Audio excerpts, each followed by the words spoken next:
Now it is time for 13.4 Equilibrium Calculations. Here we're going to identify the changes in concentration or pressure that occur for chemical species in equilibrium systems, and calculate equilibrium concentrations or pressures and equilibrium constants using various algebraic approaches. In other words, a lot of math in this section. So there's three basic types of these calculations we're going to be looking at. Calculation of an equilibrium constant, calculation of missing equilibrium concentration or partial pressure, and calculation of equilibrium concentrations or partial pressures from initial concentrations or partial pressures. So for starters, let's look at increasing or changing the concentration of a species in a chemical reaction at equilibrium. So here we have ammonia decomposing into nitrogen and hydrogen gases, and we want to increase the concentration of nitrogen by some amount, some X moles. So the amount of hydrogen that is then produced, the change in the amount of hydrogen, is going to be proportional to the change in the amount of nitrogen based off of stoichiometry, because we make 3 moles of hydrogen for every 1 mole of nitrogen. So if we added X moles of nitrogen, then that means we're making 3X moles of hydrogen. Or I'm sorry, but the nitrogen and hydrogen, those are on the same side. So when we make 1 mole of nitrogen or X moles of nitrogen, we're also making 3X moles of hydrogen. So it's a positive. So the nitrogen and the hydrogen are increasing. Since we're increasing on the right side, that means anything on the right side is also going to increase. Now on the left side, the ammonia is going to be decreasing, hence why there's a negative sign there, since that is what is making these products. So if it's on the opposite side of whatever's increasing, it's going to be a negative. So the negative change in nitrogen is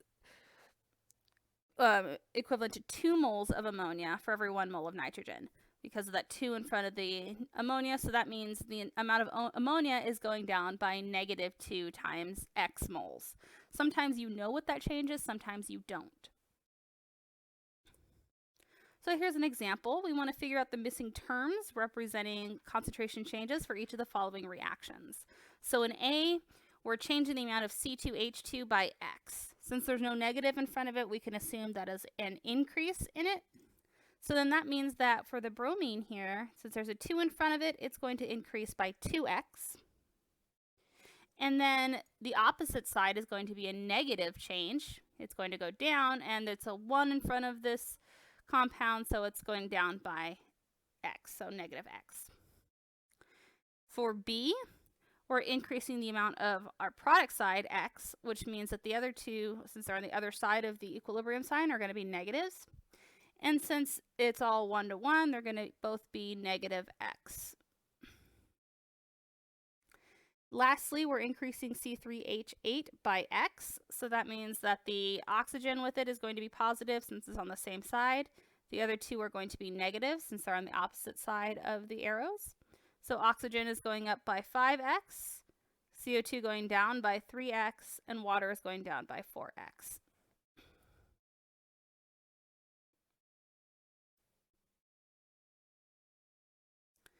So now when it comes to using what we just talked about with equilibrium constants, we're going to talk about something called ICE tables. And this stands for I for initial concentration. There should be an N there, concentration. C for change, and E for equilibrium concentration. So the way it works is you make your table, and then you can use your equilibrium concentrations in your KC calculation and go from there for whatever it is that you need to calculate. So a better way to really look at this is to look at an example. It only goes so far, but just to give you kind of a generic thing, you have your I, C, E. Okay, and let's say, and the way that I have always done them is I like to do it where I would go I kind of write the reaction over the top.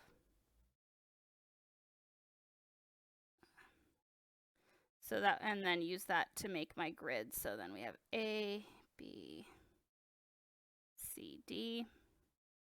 So you then write down whatever their initial concentrations is if you know it. A lot of times at the start of a reaction, C and D are 0 if you're only starting with A and B. So initial, let's say A was, I'm just writing whole numbers, A and B were both 5, for instance. And we don't know how much they changed by, but we know that they decreased by some x. Okay, so then that means these guys increased by x. So then the equilibrium concentration of A is 5 minus x, B is also 5 minus x, C is 0 plus x, and D is 0 plus x. So that's the basics of the ICE table, and then we use those for concentrations. We'll look at examples where it'll make a lot more sense. So let's look at one. Iodine molecules react reversibly with iodide ions to produce triiodide ions. So we're given the reaction there, I2 plus I minus going to I3 minus. And we're told we have a solution with the concentrations of I2 and I minus both equal to 1 times 10 to the negative third molar before the reaction. Gives an equilibrium concentration of I2 of 6.61 times 10 to the negative fourth molar. What is the equilibrium constant for this reaction? So let's go ahead and set up our ICE table. Initial change equilibrium. Let's move this down a little bit, actually. Probably better to write the reaction first. I2 plus I minus I3 minus.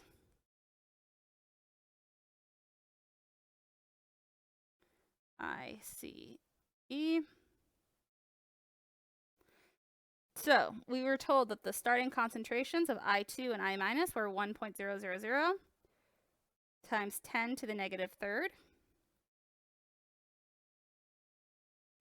And we were also told this is before the reaction, which means that this concentration of I3 minus is 0 to start.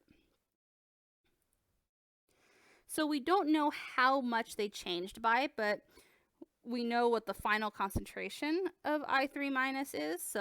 But we're going to just kind of keep this in our heads for the time being. So we know then I2 decreased by some x, same with I minus, and I3 increased by some x. So then I2's equilibrium concentration is 1 times 10 to the negative third minus x, same with I minus. And I3 minus is plus x. And then we were also told that at equilibrium, the concentration of I2 is 6.61 times 10 to the negative fourth. So that's talking about one of our reactants, not our product. So that means that we know at equilibrium 6.61 times 10 to the negative fourth power is equal to this equilibrium concentration, 1.000 times 10 to the negative third minus x. So now we're going to go ahead and solve for x. And you get then that x is equal to 3.39 times 10 to the negative fourth molar. Keep in mind you can't have an actual negative x. That breaks the math here. Okay, so now we know what our x is. So we can now use this to go and solve for the equilibrium concentrations of I minus and I3 minus because we set it up. So now we know that this is the concentration of, this is what x equals. So this is also now the concentration of I3 minus because I3 minus was equal to positive x. And then we also know that for I minus is equal to 1.000 times 10 to the negative third minus x. So it's minus 3.39 times 10 to the negative fourth. So it's actually the same as I2, 6.61 times 10 to the negative fourth molar. So now we have all of our equilibrium concentrations. So now we can use that to find Kc. And we know we could set up our Kc equation.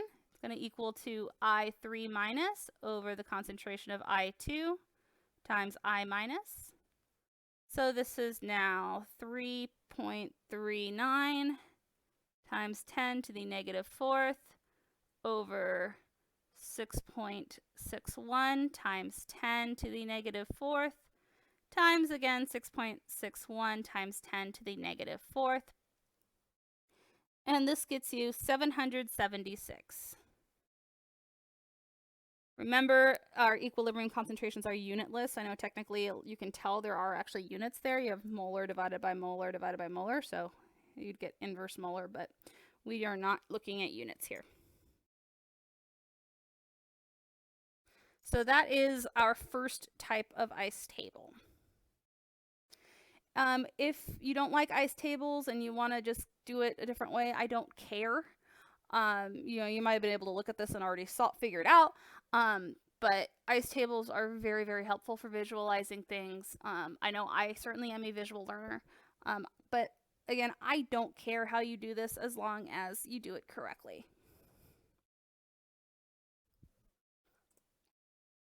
So we can also use algebra to solve for a missing concentration if we know all of our other concentrations and we know our equilibrium constant.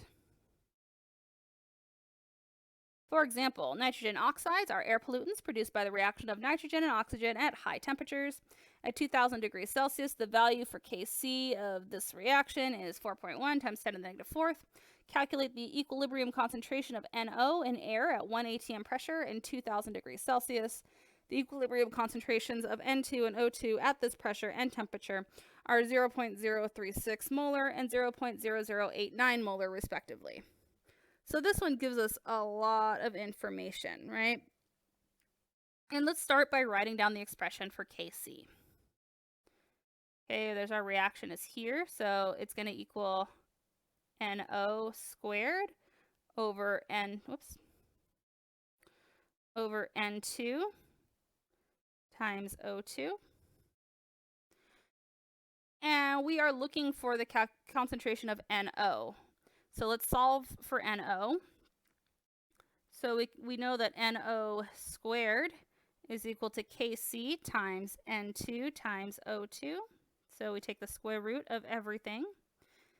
And NO is equal to the square root of Kc times the concentration of N2 times the concentration of O2.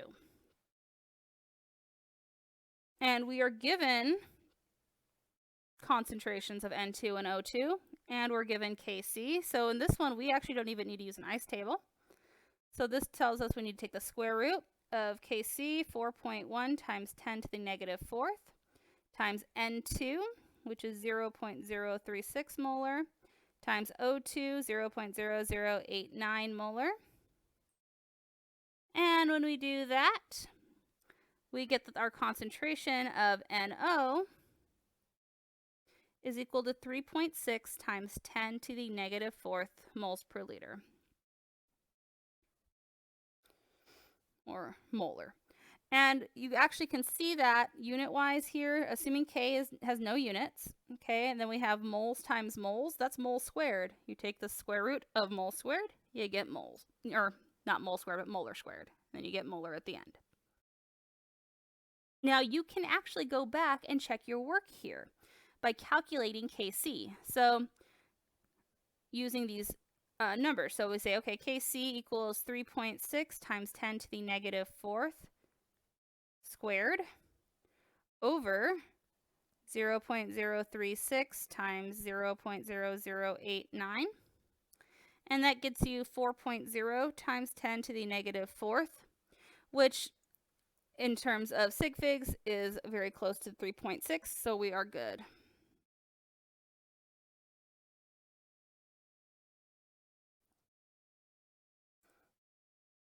So now we can also calculate equilibrium concentrations from initial concentrations, and this is going to be a little bit more challenging. So there's a four-step approach that tends to be the most useful. The first step is to identify the direction that it will proceed to reach equilibrium. The second step is to make your ice table, then calculate your concentration changes and then your equilibrium concentrations, and then from there you can confirm your calculated concentrations. So we're going to look at an example that demonstrates this. Under certain conditions, the equilibrium constant Kc for the decomposition of PCl5 into PCl3 and Cl2 is 0.0211. What are the equilibrium concentrations of PCl5, PCl3, and Cl2 in a mixture that initially contained only PCl5 at a concentration of 1.00 molar. So now we need to go ahead and figure out the direction of the reaction. And the first thing we should do is figure out the equation. So we're told PCl5 is decomposing, meaning it's breaking apart into PCl3 and Cl2. Okay, let's make sure it's balanced. 1 phosphorus on each side, total 5 chlorines on each side. Cool. And then since we're told that we start with only PCl5, that means our reaction has to be going forward because we don't have any products.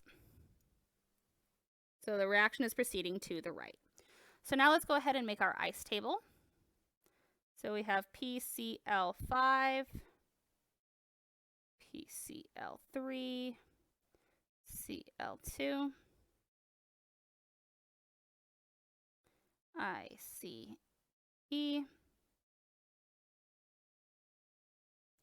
So we were told that we started with 1.00 molar of PCl5, and there's no PCl3 or Cl2 present to start with. And we know that the PCl5 is going to go down by some x, and the other two are each going to increase by x. We don't have any stoichiometric factors to make it 2x or 3x, so right now it's just x. So our change there, PCl5 is 1.00 minus x, PCl3 is just plus x, and Cl2 is plus x. So let's go ahead and put together our Kc equation. Okay, based off this reaction, Kc is going to be the concentration of PCl3 times the concentration of Cl2 over the concentration of PCl5. So now, if we plug in our equilibrium expressions into Kc, we get that Kc is equal to x times x over 1.00 minus x. Okay, so that is x squared over 1 minus x. And we know what Kc is equal to, though. So we are trying to solve for x. So let's first multiply both sides by 1 minus x to get rid of that denominator. So we get Kc times 1 minus x is equal to x squared. Now let's go ahead and distribute the Kc. So now we have Kc times 1 is Kc minus Kc times x is equal to x squared. And let's make this guy into a beautiful quadratic equation. So put everything on the right side. So we have it x squared plus now Kc times x minus Kc is equal to 0. And we're going to plug in now our value for Kc. So we get that x squared plus Kc is 0.0211x minus 0.0211 is equal to 0. So you guys remember the good old quadratic equation? We got to use it here. You can also use the solve function on a calculator if you know how to use it. Sometimes it comes in handy with more advanced equations, but I'm not going to make it too difficult on you guys. So just a reminder, for quadratic, x is equal to negative b plus or minus the square root of b squared minus 4ac over 2a. So our b is the 0.0211, so we have negative 0.0211 plus or minus the square root of 0.0211 squared minus 4. A is equal to 1 here since it's just a 1 in front of the x squared times c is negative 0.0211 divided by 2 times 1.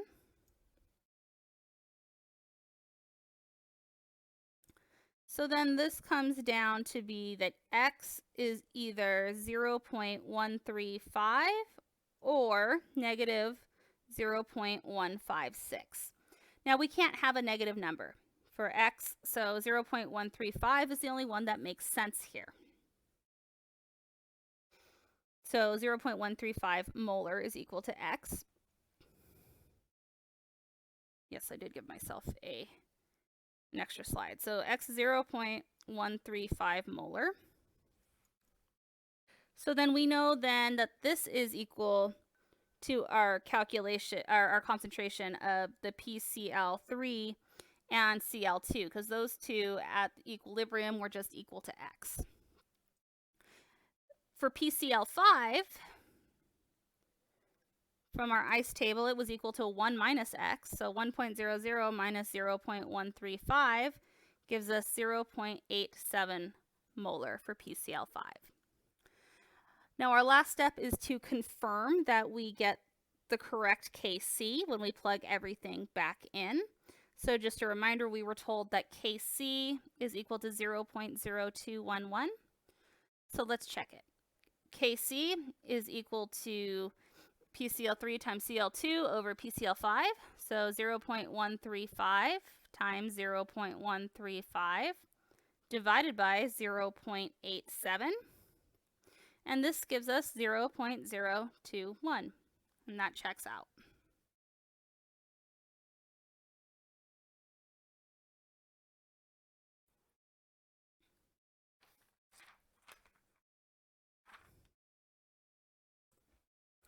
So here's another ICE table one, but this one's going to use a little trick that please keep in mind you cannot always use.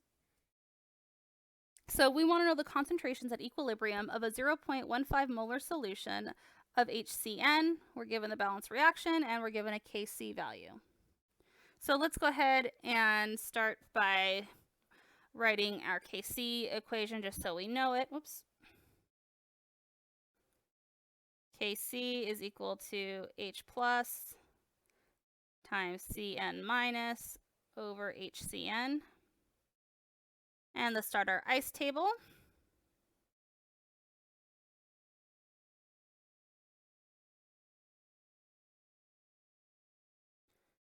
Boop, boop, boop. ICE. So HCN, we were told, starts at 0.15. And we are going to assume that there is no H plus and Cn minus to start. So HCN goes down by x. The other two come up by x. And at equilibrium, we have 0.15 minus x for HCN, plus x for H, and plus x for Cn. So let's go ahead and do our Kc now, plugging in our equilibrium concentration. So Kc is equal to x times x over 0.15 minus x.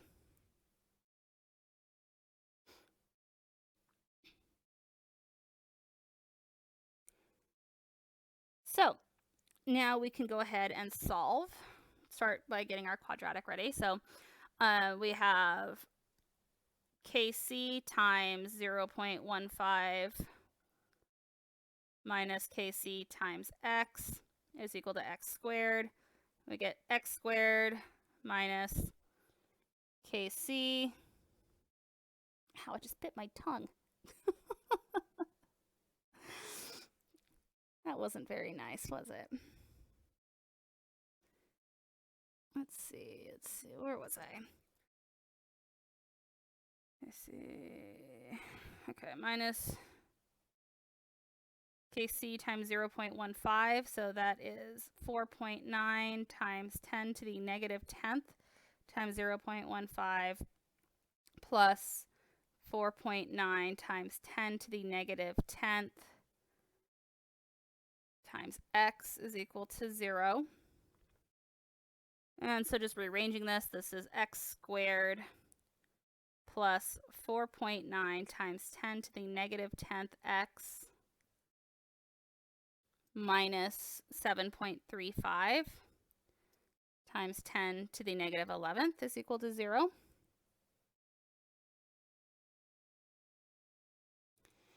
And so using our quadratics and whatnot, you're going to get that x is equal to 8.56 times 10 to the negative 6 molar.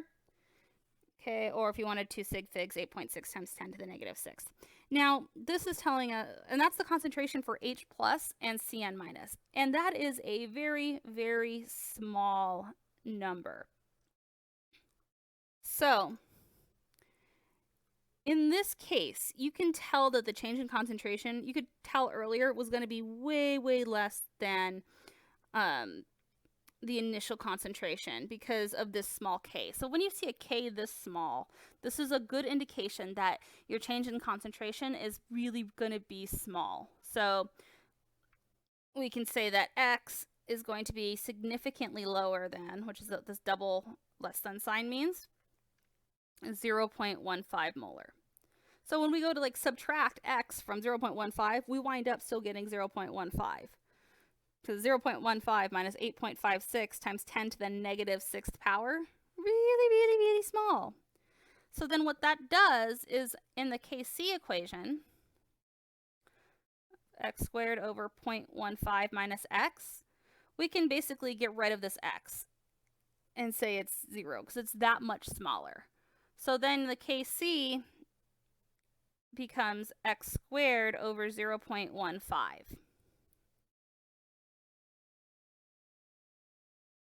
And then you can solve for this without having to use a quadratic equation, just having to do a square root. And you get here that x is 8.6 times 10 to the negative 6, which is much less than 0.15. Okay, and you get basically the same answer as using the quadratic. So this is a way to save some time using algebra. This is something you could always try, and then let's say you do it and then you realize, oh, my x really isn't that much smaller than 0.15. Okay, then you need to go back and redo it where you didn't take out the x and use a quadratic equation.